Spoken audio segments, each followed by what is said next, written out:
half hour on this argument when nobody's ever going to see it. So, so I decided to start a blog using Blogspot, and I haven't upgraded it, and I haven't done anything like I should have. But my readership has steadily increased. People seem to like what I have to say. And as you know, as was mentioned, I'm getting close to about 2 million page views a year. I believe it is the most popular Zionist blog, certainly the most popular one that only one person runs. How I have the time, people ask me, that I can't answer. I have no idea how I have the time to do this. But and again, I just started a new job, and that's like, you know, so it's, I'm not doing quite as much detailed stuff as before. I'm doing a little bit more linking, but you know, I found out that sleep is really overrated. So you know, it works. So at any rate, the my blogging goals is you know, as I make things up, I do want to be accurate. Number one really is accuracy. You have to be credible, and you have to be, everything you say has to be right. As soon as you make a mistake, that's it. You're down the drain. And I believe, again, I don't want to sound like I'm bragging over here, but I believe that in many ways my standards are higher than most journalists as far as figuring out what's right. I will, too many times you'll see a journalist will just, for example, there'll be a poll comes out, Palestinian poll from the you know, Palestinian Center for Policy and Research or whatever, and they'll come out with a abstract saying, here's what the poll says. And people will just publish, you know, the newspapers will say, oh, look at this, here's what it says, the Palestinians are in one piece, blah, blah, blah. And I'll actually look at the poll. I'm going to spend the extra 10 minutes to actually find the poll, download it, look at the questions, look how they were phrased, look at what the answers are, and I'm going to say, oh, look at this, there's a little bit over here that they didn't really talk about. There's a little bit over here. So look back at the original sources is one of the things I really like to do, to see if things are really accurate or not. Sometimes I get it wrong, sometimes I'll rely on the journalists and then find out that it's not true. But generally, it's you know, it's just, you know, for me, I just want to make sure everything is right and accurate. But I also want to keep things entertaining. I do use humor a bit, a lot of sarcasm. Sometimes people complain about that, but you can get a lot of information out of a single sarcastic comment. It's you know, as far as bandwidth is concerned, it's a very high signal-to-noise ratio when you say something sarcastic, and sometimes you have no choice. I mean, it's like so many absurd things are happening, and I've been specifically following the Arab world. I've been spending, if people that read my blog know, that I will use Google Translate and translate Arabic articles and use that to see how they really think. And that's really one of my goals, is to get inside the head of the Arab psyche. And it's not, you know, I'm not right-wing, left-wing, I'm not anti-Arab. There's plenty of things, you know, there's plenty of stuff that Muslims I really do admire. There's a lot of stuff about Islam that isn't bad. But when it comes to Israel, they really, really are you know, there's no room for compromise, really, when it comes down to it. And the only way you can know that is from reading it, and from reading it directly. By the time the stuff gets into the Jerusalem Post, or certainly by the time it gets into AP, it gets watered down, unrecognizable to what the original statements were and what the original articles are. And it's important to see exactly how they write and what they're saying. I posted something today from a Jordanian newspaper talking about the Jews that visited yesterday in Yom Yerushalayim. You know, 30 Jews maybe visited the Har HaBayit, and they were walking around peacefully like they always do. And this Jordanian article in Ad Dastur, the Constitution, was just talking about, you know, how disgusting it was, and you know, and they're doing the original translation is orgy. Somebody told me it's not quite right, but you know, of the Jews defiling the mount and their plan to destroy all of the Palestinians and genocide, and it was just like so over the top. But by the time it gets to AP, they'll say, yeah, there was disapproval, it's controversial, or something like that. It's just, you've got to see the original. It's really amazing. But nevertheless, it's still humorous. You got to make fun of it too, because it's just like, these guys are freaking out over the fact that a few Jews are walking on top of the mountain that's the holiest site in the world for them, and they're completely going crazy over that. So it's important to have a little bit like that. Another entertaining thing, like today, again, just a silly example, but in Lebanese newspapers, they announced that they found candy in a Palestinian refugee camper, right? Refugee in quotes, but they found candy in the camp that had Hebrew writing on it. So therefore, it was, and they said this is the most dangerous thing, that there's you know, Hebrew letters are somehow in candy. It wasn't even candy; it was butter, or at least that's what the letters were saying. You know, it was Hebrew for Tnuba butter, but it was never. This is insane, you know. So there's a little bit of humor comes in very handy. Informative. I really want to teach people something. I don't want to just copy everything that says in the Jerusalem Post and Yediot Ahronos, because you could read that. There's no reason. If I do put a post from that, it'll either be one that didn't seem to get any play, or it's something that I think that I can add something to. Which brings to the next one, original. I really like to be original. And again, it's my own psychology. I don't like to do what other people are doing. You know, if I see other bloggers are covering a topic, I'm generally going to stay away from it unless I think I have an original viewpoint or a different take on it. And I also, as I said, since I do look at the Arabic newspapers, I get scoops way before. You know, I literally hundreds. Because there are plenty of articles that I find and I publicize that get out there before, and I mentioned it before other people find out about it. And you, as unifying, I don't want to get into the inside baseball stuff. I have my opinion certainly, but there's so much of a consensus among between right and left wing Zionists, and I have fans from both sides. There's no reason that I have to get into things that are divisive. I want. Unity is important to me. I think it's important to all of us. And there's enough stuff that we have in common that we can talk about. And, again, judging from my fans, I think that it works. Sometimes why? Sometimes you really do have to get emotional. My blog is fairly logical. I generally do the the Dershowitz type arguments, and that's the thing like Noah was saying. And I'll do the debates and I'll do the fisking and things like that. Occasionally, you want to get into emotion.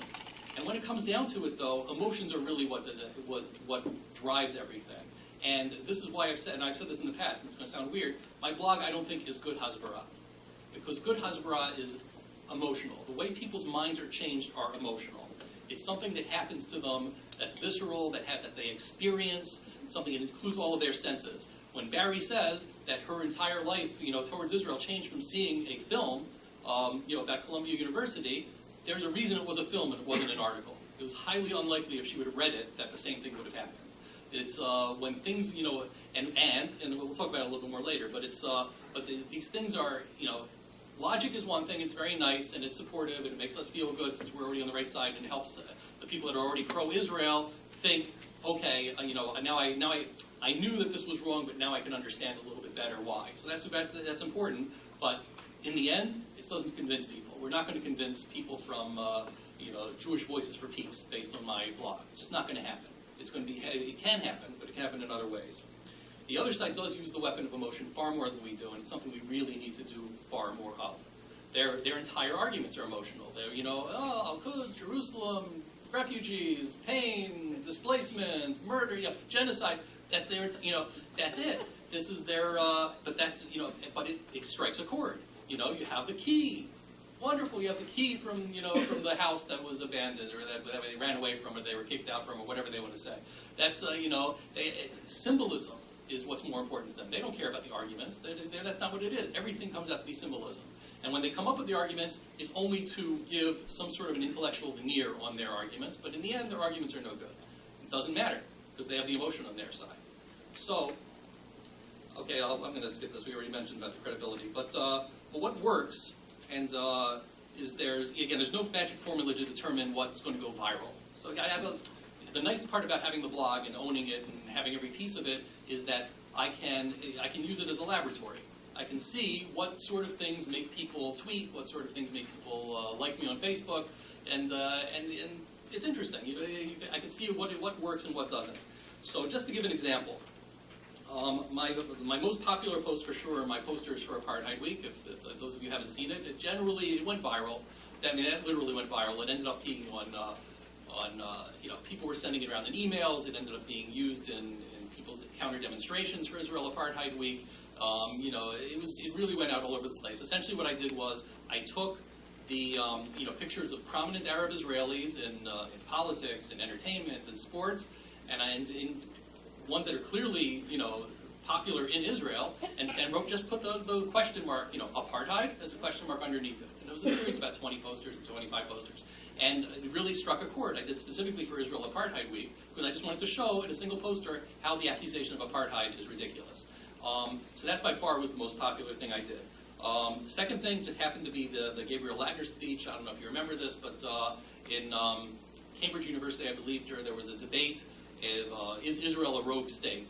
And Latner was arguing that it is a rogue state, but it was argued he gave a pro-Israel argument. And because it was just so unusual, a lot of people ended up really appreciating that.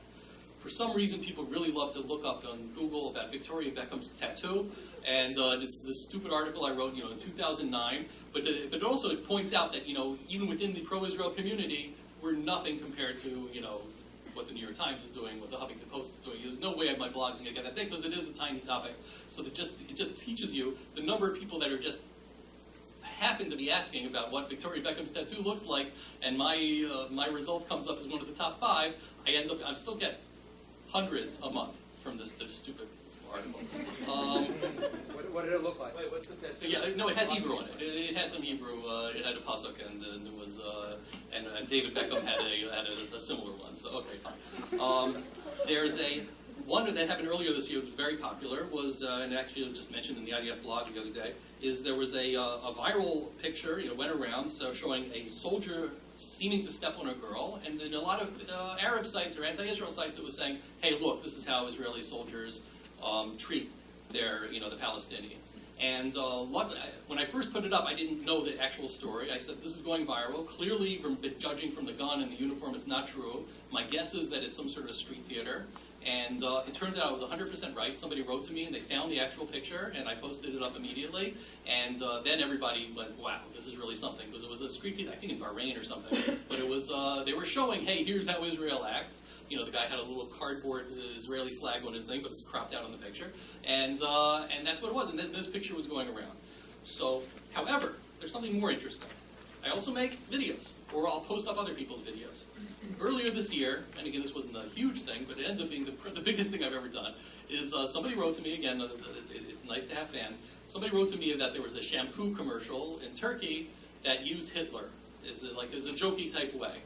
And I was fairly offended by this, not tremendously offended, but I thought it was offensive. So I made a little video because I downloaded it from the site, and I put my own comments around it. And this story did go viral. This one, ended up going to the wire services. I ended up reading about it in the Arabic media too. It was literally all over the place. Mavi Marmara. As soon as the morning after the raid happened, I found Israeli TV. I found some video showing the soldier being stabbed. I immediately put up on YouTube. People go to YouTube to find out their news, and they just type in Mavi Marmara, and mine was the first one. 180,000 hits. Which is, again, these are 10 times higher than any of my blog posts. I made a jokey video about the Gaza Mall, the humanitarian crisis at the Gaza Mall, saying, with sad music and saying, these poor Gazans are forced to wait in demeaning lines in order to buy their shoes, and while showing pictures of them waiting with their nice shoes. It went well. People liked it, but also it was immediate. It was very quickly after the news came out from the Gaza Mall. The other one interesting I just want to mention is the last one I didn't make myself. It was made by the Yesha Council, just showing the importance of Judea and Samaria, and called 2 Minutes on the Land of Israel. It was just an animation, and I just translated it. Actually, I didn't translate it myself. Somebody sent me, "Here's the translation," and I just made a video. And I asked them, why didn't they do it? It took me an hour to put the thing up. Why didn't they do it? But again, that was also a fairly popular thing. So when you look at these things together, what makes something popular? So it has to be timely. Like I said, the Mavi Marmara was timely. Original, obviously. Quality, hopefully. Something that's unexpected or ironic is important. But visceral is really the important thing. And I'm going to go off a little bit more on this. I hope I'm not going too much over. But when it comes down to it, video goes right into your subconscious. Music goes right into your subconscious. Live performance will do that. And I didn't really, and that's really what's important. It's getting the emotions going. It's not the text. It's not the arguments. And it didn't really hit me until this morning. But when it comes down to it, when you think people say, why is Birthright, successful? The reason is because it's immersive. It uses all the senses. That's what makes people pro-Israel. They're living there. They see it. They see what's going on. Even more than Birthright, I would argue, is there are a number of high school programs that that's an entire semester is spent in Israel. People will see what's going on. That is the way to get the message across, and it's especially when they're younger. Because by the time they're already 18, 19, people's personalities are already set. People already, have their opinions. They're already stubborn because they're sure their opinions are right. And it takes a rare type of person to change their mind after that. You got to get to the stuff. It has to be done really on this visceral level. It doesn't have to be, directly about Israel. One of my commenters, I thought, said a brilliant thing. She said, what Israel needs is a romance novel. where the big muscular, guy is an Israeli. And that's just it. It's peripherally Israeli. It won't be the entire thing. Well, Exodus is for sure the best Hasbara ever done. Both the movie and the book. What's that? Now it has to be a vampire. Right, yeah. So, but it's now the Jews are the vampires. But it's that's the thing. In other words, these things work subconsciously, and that's what makes people pro-Israel in it. It's not the arguments. I might be good at the arguments. I love fisking. It's great. It's a lot of fun, and then people say, "Oh, you did a good job, wonderful." But it doesn't change people's minds. If a person, when they're not expecting it, all of a sudden is like, "Wow, I empathize with this character." And this could have been me. It's somebody that's like me, and it happens to be Israeli, or it happens to be pro-Israel, something like that. That is far more effective than anything we can do on a blog. It's, that's the stuff that, in my opinion, yes, negative is good. If we're doing politics, it's good. But if you do a pro-Israel message, we have to work more on the things that are visceral, that actually gets in people's heads. Make video games, from the IDF's perspective. Things like that. Just, we have to think in those terms. Not so much in terms of arguing. Because of Talmud, we're great at arguing, wonderful, but it doesn't help. So that's what I have to say.